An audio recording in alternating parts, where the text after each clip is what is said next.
Hey, welcome to Van's Tried It. Today we're going to be making some ham Perlo. Now, that's what it's called in like Georgia, South Carolina. Other places might call something like this a greasy rice or a dirty rice. Basically, it is rice that is cooked in the drippings or the juice of a meat. And today we're going to be using ham. I did not make a full ham. I am actually using beef stock today. But originally, this was a recipe that people would use after like the holidays or a big dinner when they were baking a ham or a turkey. They wanted to do something with the leftovers. They'd reserve the drippings and the juice from that, and they would use that to cook this Perlo in. I like to call it Perlo instead of the dirty or greasy rice because I just think it sounds better. But anyway, we're going to turn our burner on here to a medium high, and we're going to put in 1 cup of rice. That's medium grain rice, but you can use long grain, however you want to do it. And then here I have 2 cups of beef stock.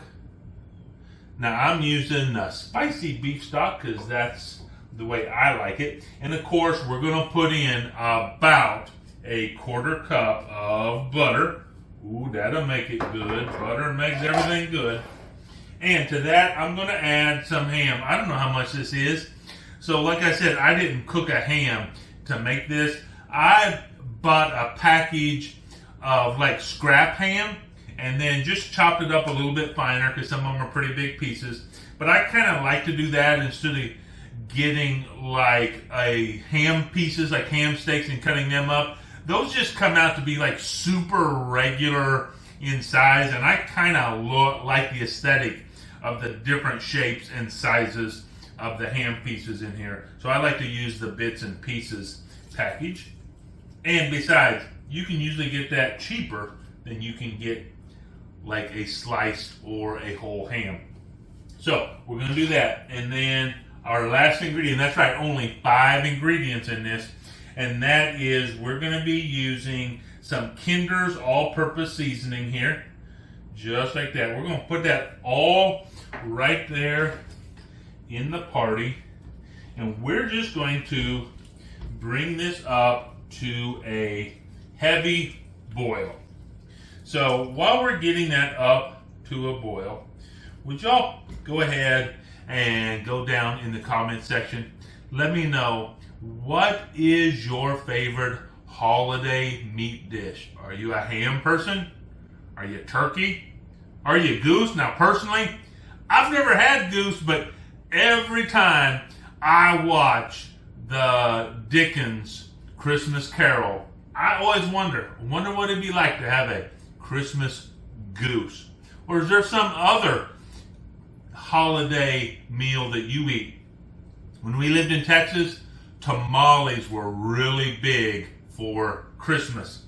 And I've even done like prime rib for Thanksgiving because sometimes I just like to think outside the box. But let me know, what is your favorite holiday meat?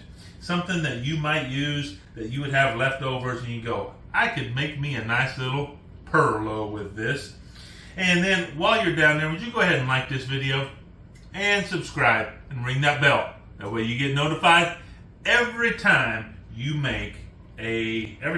make a new video. So, this is, like I said, something that typically you'll see in like Georgia, South Carolina. And I really like regional recipes. They have a lot of appeal for me.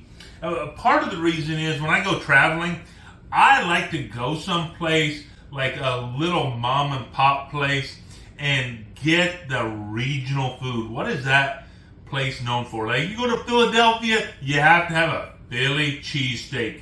You go to Boston, you need some chowder. Yeah, well, wherever you're going, I like to find those regional items.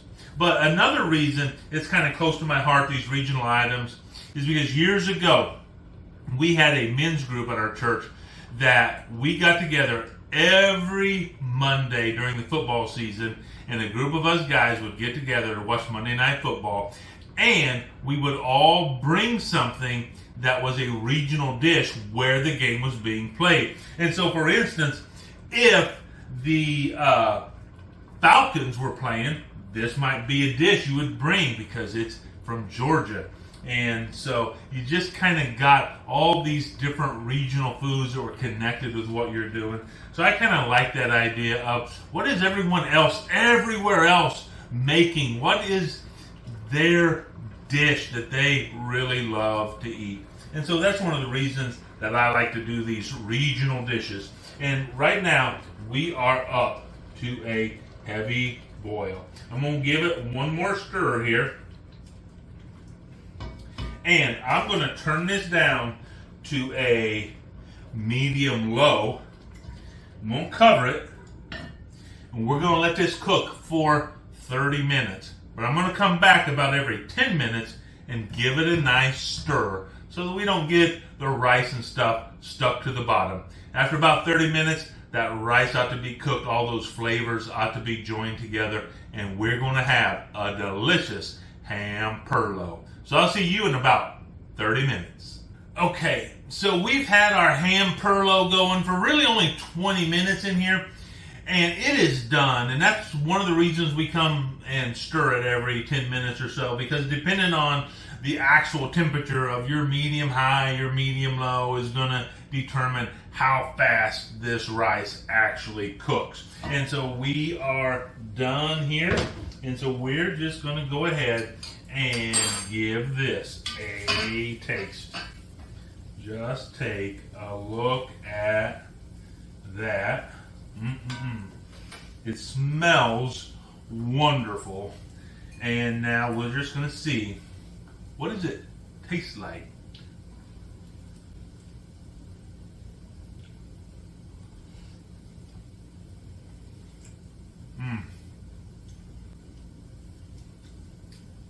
So that rice cooking in that broth just makes it so good. And this is just such a simple recipe, and it's good. Look, you can make this with whatever meat you want. You can go buy some chicken breasts or some chicken thighs, cut them up, use chicken stock in here.